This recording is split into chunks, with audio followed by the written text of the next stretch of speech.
Doctor Arun P Nair, ഇവിടെ നമ്മൾ ആലങ്കാരികമായി പറയാറുണ്ട് മനസ്സാക്ഷി മരവിച്ച ക്രൂരത എന്നൊക്കെ. പക്ഷേ അതിനും അപ്പുറമാണ് ഈ ക്രൂരത നടന്നിരിക്കുന്നത്. എന്ത് വാക്കുപയോഗിച്ചാണ് ഇതിനെ വിശേഷിപ്പിക്കുക എന്നറിയില്ല. ഒരു പക്ഷേ കേരളം ഇതുവരെ കാണാത്ത സമാനതകളില്ലാത്ത ഒരു കൊലപാതകമാണ് നടന്നത്. കൃത്യമായ പ്ലാനിങ്ങോടുകൂടി എസ് പിയുടെ വാക്കുകൾ തന്നെ എടുത്തു കഴിഞ്ഞാൽ രാവിലെ 10 മണി മുതൽ വൈകിട്ട് 6 മണി വരെയുള്ള സമയങ്ങളിൽ കൃത്യമായ ഇടവേളകളിലാണ് ആസൂത്രിതമായ ഒരു കൊലപാതകം നടത്തിയിരിക്കുന്നത്. ഇവിടെ ഒരു സാമ്പത്തിക പ്രശ്നം മാത്രമാണ് ഈ കൊലപാതകത്തിലേക്ക് നയിച്ചത് എന്ന് പറയാൻ കഴിയില്ല. കുടുംബപരമായിട്ടുള്ള ചില പ്രശ്നങ്ങളും ഉണ്ട് എന്നുള്ള വാർത്തകളും പ്രതികരണങ്ങളും നമുക്ക് മുന്നിലേക്ക് എത്തുകയാണ്. ഒരു മനഃശാസ്ത്രജ്ഞൻ എന്ന രീതിയിൽ ഈ വിഷയത്തെ എങ്ങനെ സമീപിക്കുന്നു താങ്കൾ? ഒരു കുറ്റകൃത്യം നടക്കുമ്പോൾ അതിൽ 2 ഘടകങ്ങളാണ്. ഒന്ന്, ഒരു കുറ്റകൃത്യം വ്യക്തമായ രീതിയിൽ അത് നടക്കുകയും രണ്ടാമത് ആ കുറ്റകൃത്യത്തിന്റെ പുറകിൽ വ്യക്തമായ ഒരു ലക്ഷ്യബോധം ഉണ്ടാവുകയും ചെയ്യുക എന്നുള്ളതാണ്. ആക്ടസ് റിയ ആൻഡ് മെൻസ് റിയ എന്ന് പറയും. ഇപ്പോൾ 6 വ്യക്തികളെ ഇതേപോലെ ആക്രമിച്ചു അല്ലെങ്കിൽ കൊല്ലാൻ ശ്രമിച്ചു എന്നുള്ള ഒരു മൊഴി ഇദ്ദേഹത്തിന്റെ ഭാഗത്തു നിന്ന് തന്നെ വന്നതായിട്ട് വാർത്തകളിൽ നിന്ന് മനസ്സിലാക്കാനായിട്ട് സാധിച്ചിരിക്കുകയാണ്. ഇതിന്റെ പുറകിലുള്ള മോട്ടീവ് എന്താണ്, ലക്ഷ്യം എന്താണ് എന്നുള്ളത് സംബന്ധിച്ചാണ് ഇപ്പോൾ ആശയക്കുഴപ്പങ്ങൾ നിലനിൽക്കുന്നത്. സാമ്പത്തിക പ്രതിസന്ധികളുണ്ട്, കുടുംബ പ്രശ്നങ്ങളുണ്ട്, തുടങ്ങിയ കാര്യങ്ങളൊക്കെ ചർച്ച ചെയ്യപ്പെടുന്നുണ്ട്. പക്ഷേ നമ്മൾ ഇതിനു മുൻപും ഇത്തരത്തിലുള്ള ഇത്രത്തോളം തീവ്രമല്ലെങ്കിൽ പോലും ഒരു കുടുംബത്തിനുള്ളിലുള്ള ആളുകളെ കൊലപാതകം ചെയ്യുന്ന അടക്കമുള്ള വാർത്തകൾ നേരത്തെയും നമ്മുടെ നാട്ടിൽ ഉണ്ടായിട്ടുണ്ട്. ഇത്തരം സന്ദർഭങ്ങളിലെല്ലാം പ്രധാനപ്പെട്ട ഒരു ഘടകമായിട്ട് കാണാൻ സാധ്യതയുള്ള ഒരു വിഷയം ഈ കൃത്യം ചെയ്ത വ്യക്തിയുടെ ഒരു മാനസിക നില എന്നുള്ളതാണ്. ഈ മാനസിക നില താങ്കൾ സൂചിപ്പിച്ച പോലെ വളരെയധികം ക്രൂരമായിട്ടുള്ളൊരു മാനസിക നില, അതായത് മറ്റൊരു വ്യക്തിക്ക് വേദന ഉണ്ടാകുന്നത് പോലും പരിഗണിക്കാത്ത തരത്തിലുള്ള ഒരു സ്വഭാവ സവിശേഷത കാണുന്നുണ്ട്. 2 സാധ്യതകളാണ് ഇതിന്റെ പുറകിലുള്ളത്. ഒന്ന്, എന്തെങ്കിലും ഗൗരവ സ്വഭാവമുള്ള മാനസികാരോഗ്യ പ്രശ്നങ്ങൾ മൂലം ഇങ്ങനെ സംഭവിച്ചേക്കാം. 2, ലഹരി വസ്തുക്കളുടെ സ്വാധീനത്തിന് വഴങ്ങി ഒരു വ്യക്തി ഇത്തരത്തിൽ ചെയ്തെന്നിരിക്കാം. ഈ 2 സാധ്യതകളും പരിശോധിക്കപ്പെടേണ്ടതാണ്. ഇത് കൂടാതെ മൂന്നാമത്തെ ഒരു സാധ്യത എന്ന് പറയുന്നത് സാമൂഹിക വിരുദ്ധ വ്യക്തിത്വ വൈകല്യം അല്ലെങ്കിൽ ആന്റി സോഷ്യൽ പേഴ്സണാലിറ്റി ഡിസോർഡർ എന്നൊരു അവസ്ഥയുണ്ട്. കുറ്റകൃത്യങ്ങൾ ചെയ്യുന്നത് ആസ്വദിക്കുകയും മറ്റുള്ളവർ വേദനിക്കുന്നത് കണ്ട് ആനന്ദിക്കുകയും ചെയ്യുന്ന ഒരു വളരെ ക്രൂരമായ ഒരു വ്യക്തിത്വ സവിശേഷതയാണത്. ഈ 3 സാധ്യതകൾ നമ്മൾ പരിശോധിക്കേണ്ടതായിട്ടുണ്ട്. ഇതോടൊപ്പം തന്നെ ഇന്നത്തെ കാലത്ത് നമ്മുടെ സമൂഹത്തിൽ നടക്കുന്ന വളരെ സങ്കീർണമായിട്ടുള്ള സാമ്പത്തിക കുറ്റകൃത്യങ്ങൾ അടക്കമുള്ള കാര്യങ്ങൾ നടക്കുന്ന ഒരു സ്ഥിതിവിശേഷം നിലവിലുണ്ട്. അപ്പൊ ഇതില് ഒരു വ്യക്തിയുടെ മാല കവർന്നെടുത്തിരിക്കുന്നതായിട്ടൊക്കെ പറയുന്നുണ്ട്. ഒരു തീവ്രമായ ഒരു സാമ്പത്തിക പ്രതിസന്ധി പരിഹരിക്കാൻ വേണ്ടിയിട്ട് നടത്തിയ ഒരു പരിശ്രമമാണോ അല്ലെങ്കിൽ മറ്റെന്തെങ്കിലും കാര്യങ്ങളാണോ? ഇപ്പോ ഈ ബന്ധുക്കളെ എന്തുകൊണ്ട് ചെയ്തിരിക്കുന്നു, കൊല ചെയ്യാനായിട്ട് ശ്രമിച്ചിരിക്കുന്നു, അവരോട് സാമ്പത്തികമായിട്ടുള്ള എന്തെങ്കിലും സഹായം ചോദിച്ചിട്ട് കിട്ടാതെ വന്നപ്പോഴുള്ള പ്രതിസന്ധിയാണോ? ഈ ഒരു പെൺകുട്ടിയെ കൊല്ലാൻ ശ്രമിച്ചിരിക്കുന്നതായിട്ട് കാണുന്നു. അതിന്റെയൊക്കെ പുറകിലുള്ള കാരണങ്ങൾ എന്താണ് എന്നുള്ളതും വിശദമായിട്ട് പരിശോധിക്കേണ്ടതായിട്ടുണ്ട്.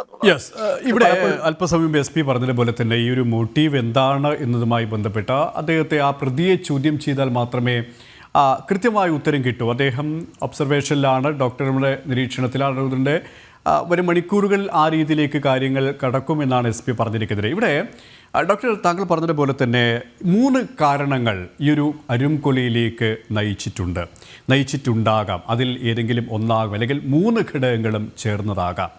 ഇവിടെ 75 ലക്ഷത്തോളം കടബാധ്യതയുണ്ട് എന്ന് പറയുമ്പോൾ അദ്ദേഹം ഒരു മാല ചോദിക്കുന്നു, അല്ലെങ്കിൽ ബന്ധുക്കളിൽ നിന്ന് കൂടുതൽ പണം ചോദിക്കുന്നു. അത് ലഭിക്കാത്തത് കൊണ്ടുള്ള ഒരു പക. പക്ഷേ എന്തിനാണ് ഈ പ്രായമുള്ള ആൾക്കാരെ കൊന്നു? എന്തിനാണ് തന്നേക്കാൾ എത്രയോ ചെറിയ 10ാം ക്ലാസ് വിദ്യാർത്ഥിയെ അടക്കം കൊന്നു ഉള്ള ഒരു ചോദ്യം കൂടി പ്രസക്തമാവുകയില്ലേ? അവിടെ ആ സാമ്പത്തിക ബാധ്യത, കുടുംബ പ്രശ്നങ്ങൾ, അവിടെ ഒരു മനോവിഭ്രാന്തിയിലേക്ക് എത്തിയ ഒരാളുടെ പരാക്രമം എന്ന രീതിയിൽ ഇതിനെ കാണാൻ സാധിക്കുമോ?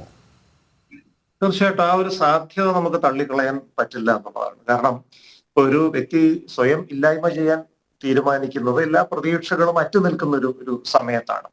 സ്വാഭാവികമായി ഇത്രയധികം ബന്ധുബലങ്ങളുള്ള ഒരു വ്യക്തിയെ സംബന്ധിച്ചിടത്തോളം 75 ലക്ഷം രൂപയുടെ ഒരു സാമ്പത്തിക ബാധ്യത മറികടക്കാനുള്ള സാഹചര്യങ്ങളുണ്ട്. ന്യായമായ രീതിയിൽ തന്നെ സാമ്പത്തിക സഹായങ്ങൾ വഴിയോ ബന്ധുക്കൾ വഴിയോ മറ്റെന്തെങ്കിലുമൊക്കെ തരത്തിലോ ഒക്കെ ഇത് മറികടക്കാനുള്ള ഒരു സാഹചര്യമുണ്ട്. ഇത്തരത്തിലുള്ള ബന്ധുബലമൊന്നും ഇല്ലാതെ ഒറ്റപ്പെട്ട് കഴിയുന്ന ഒരു മനുഷ്യനാണ്, കുടുംബാംഗങ്ങളില്ല, ബന്ധുക്കളില്ല എന്നുണ്ടെങ്കിൽ തീർച്ചയായിട്ടും അങ്ങനെയുള്ളൊരു വ്യക്തി ഇത്തരത്തിലുള്ളൊരു കർമ്മം ചെയ്യുന്നത് ഒരുപക്ഷെ എന്തെങ്കിലും തരത്തിൽ നമുക്ക് വിശ്വസിക്കാൻ സാധിച്ചേക്കും. പക്ഷെ ഇത്രയധികം ബന്ധുക്കളുള്ള ഒരു വ്യക്തി എന്തുകൊണ്ട് ഇത് ചെയ്തു? അപ്പൊ അവിടെ അദ്ദേഹത്തിന്റെ സ്വഭാവത്തിലെ ഒരു ഇമ്പൾസിവിറ്റി അല്ലെങ്കിൽ എടുത്തുചാട്ട സ്വഭാവം, കഴിഞ്ഞൊരു 3 പതിറ്റാണ്ടായിട്ട് നമ്മൾ പൊതുവെ മനുഷ്യ സ്വഭാവം പരിശോധിക്കുമ്പോൾ തന്നെ ഈ എടുത്തുചാട്ട സ്വഭാവം വളരെ കൂടുതലായിട്ട് സമൂഹത്തിൽ നിന്ന് കണ്ടുവരുന്നു. ഒരുപാട് വാർത്തകളിൽ ഇപ്പോൾ പ്രണയം നിഷേധിക്കപ്പെടുമ്പോൾ കാമുകിയെ വധിക്കാൻ ശ്രമിക്കുന്ന കാമുകനും, അല്ലെങ്കിൽ ആഗ്രഹം നിഷേധിക്കപ്പെടുമ്പോൾ മാതാപിതാക്കളെ തലയ്ക്കടിച്ചു കൊല്ലാൻ ശ്രമിക്കുന്ന കുട്ടികളും ഒക്കെ അടുത്ത കാലത്ത് നമ്മുടെ വാർത്തകൾ വന്നിട്ടുണ്ട്. ഈ ഡിജിറ്റൽ വിപ്ലവം അടക്കമുള്ള കാര്യങ്ങൾ വ്യാപകമായതിനു ശേഷം ഇത്തരത്തിലുള്ള ഒരു പ്രവണത സമൂഹത്തിൽ കൂടി വരുന്നുണ്ടെന്നുള്ളതാണ്. കാരണം ഇപ്പൊ പണ്ട് കാലത്ത് ഒരു 30 കൊല്ലത്തിന് മുൻപ് ഒരു മനുഷ്യന്റെ മനസ്സിൽ ഒരു ആഗ്രഹം തോന്നുകയും ആ ആഗ്രഹം സഫലമാവുകയും ചെയ്യുന്നതിനിടയിൽ ഒരു ഇടവേളയുണ്ടായിരുന്നു. ഇപ്പോ സിനിമ കാണണമെങ്കിലും, ഭക്ഷണം കഴിക്കണമെങ്കിലും, ആരോടെങ്കിലും പ്രണയം അറിയിക്കണമെങ്കിലും ഒക്കെ മനസ്സിലൊരു ആഗ്രഹം തോന്നിയാൽ അത് സഫലമാകുന്നതിന്റെ ഇടയിൽ ഒരു സമയം വേണ്ടി വന്നിരുന്നു. ആ സമയം കൊണ്ട് മനസ്സിലെ ആഗ്രഹം നടക്കുകയോ നടക്കാതിരിക്കുകയോ ചെയ്യാം എന്ന 2 സാധ്യതകളുമായിട്ട് പൊരുത്തപ്പെടാൻ തലച്ചോറിനൊരു സമയം കിട്ടിയിരുന്നു. പക്ഷെ ഇന്ന് പലപ്പോഴും മനസ്സിലൊരു ആഗ്രഹം തോന്നുമ്പോൾ ഒരു ഡിജിറ്റൽ ഉപകരണം ഉപയോഗിച്ച് വളരെ പെട്ടെന്ന് അത് സഫലമാക്കാൻ കഴിയുന്ന ഒരു സാഹചര്യമുണ്ട്. അതുകൊണ്ട് തന്നെ മനസ്സിൽ തോന്നുന്ന ഒരു ആഗ്രഹം നിഷേധിക്കപ്പെടാം എന്നൊരു സാധ്യതയുമായിട്ട് പൊരുത്തപ്പെടാൻ പലപ്പോഴും തലച്ചോറിന് സമയം കിട്ടുന്നില്ല. അത് എടുത്തു ചാടിയുള്ള ഒരു പ്രതികരണത്തിലേക്ക് മനുഷ്യ സ്വഭാവം എത്തിച്ചേരാൻ ഒരു കാരണമായിട്ടുണ്ട്. ഇപ്പൊ ഈ കഴിഞ്ഞ സമയത്ത് തന്നെ ഇപ്പോ ദേശീയ എക്കണോമിക് സർവേ ഇപ്പൊ ബജറ്റില് ോടൊപ്പം തന്നെ പാർലമെന്റിൽ വെച്ച ആ സംഗതി, ചരിത്രത്തിൽ ആദ്യമായിട്ട് മാനസിക ആരോഗ്യം എങ്ങനെയാണ് നമ്മുടെ രാഷ്ട്രത്തിന്റെ സമ്പദ് വ്യവസ്ഥിതിയെ സ്വാധീനിക്കുന്നത് എന്നുള്ളത് പറഞ്ഞിട്ടുണ്ട്. അപ്പൊ അവിടെ പറഞ്ഞിട്ടുള്ള 2 കാര്യങ്ങളുണ്ട്. 10.69% ആളുകൾ ഇന്ത്യയിൽ എന്തെങ്കിലും തരത്തിൽ ചികിത്സ ആവശ്യമുള്ള മാനസികാരോഗ്യ പ്രശ്നങ്ങൾ അനുഭവിക്കുന്നവരാണ്. പക്ഷെ നമുക്കറിയാം അതിൽ എത്ര ശതമാനം ആളുകൾ ഒരു ചികിത്സയിലേക്ക് പോകുന്നുണ്ട്? വളരെ ചെറിയൊരു ശതമാനമേ ഉള്ളൂ. രണ്ടാമതൊരു കാരണവും ഈ എക്കണോമിക് സർവേയിൽ തന്നെ പറയുന്നുണ്ട്. ഈ ഡിജിറ്റൽ ഉപകരണങ്ങളുടെയും മറ്റും അമിതമായ ഉപയോഗം കൗമാരപ്രായക്കാരിലും കുട്ടികളിലും പലതരത്തിലുള്ള മാനസികാരോഗ്യ പ്രശ്നങ്ങൾക്ക് വഴിതെളിച്ചിരിക്കുന്നു. ഒരു സാമൂഹിക വിച്ഛേദനം, ഒരു സോഷ്യൽ ഡിസ്കണക്ഷന് ഇത് കാരണമായിരിക്കുന്നു. അതുപോലെ വളരെ അക്രമ സ്വഭാവമുള്ള രംഗങ്ങൾ, കാർട്ടൂണുകൾ, ഓൺലൈൻ ഗെയിമുകൾ, ഇതൊക്കെ മണിക്കൂറുകളോളം ഉപയോഗിക്കുമ്പോൾ സ്വഭാവത്തിലേക്ക് അതിന്റെ പ്രതിഫലനങ്ങൾ ഉണ്ടാകുന്നു. എടുത്തു ചാടിയുള്ള അക്രമ പ്രവർത്തനങ്ങൾക്കുള്ള സാധ്യത കൂടുന്നു. ആ ഒരു സാധ്യത ഇവിടെ ഉണ്ട്. കാരണം 23 വയസ്സുകാരനാണ് അദ്ദേഹത്തിന്, ആ പ്രതിയുടെ ഒരു പ്രായം, ഇതുമായി ബന്ധപ്പെട്ട് അദ്ദേഹത്തിൻ്റെ ആ ഒരു സാമൂഹിക ബന്ധം അല്ലേ, അത് ശാസ്ത്ര സാങ്കേതിക വിദ്യ അടക്കമുള്ള ആ ഒരു അനുഭവം അല്ലെങ്കിൽ പരിചയവും, ഒപ്പം കുടുംബ ബന്ധങ്ങളിലുണ്ടാകുന്ന ചില ശൈഥില്യങ്ങളോടൊക്കെ ഇതിൻ്റെ ഒരു കാരണമായിരിക്കും. നമുക്ക്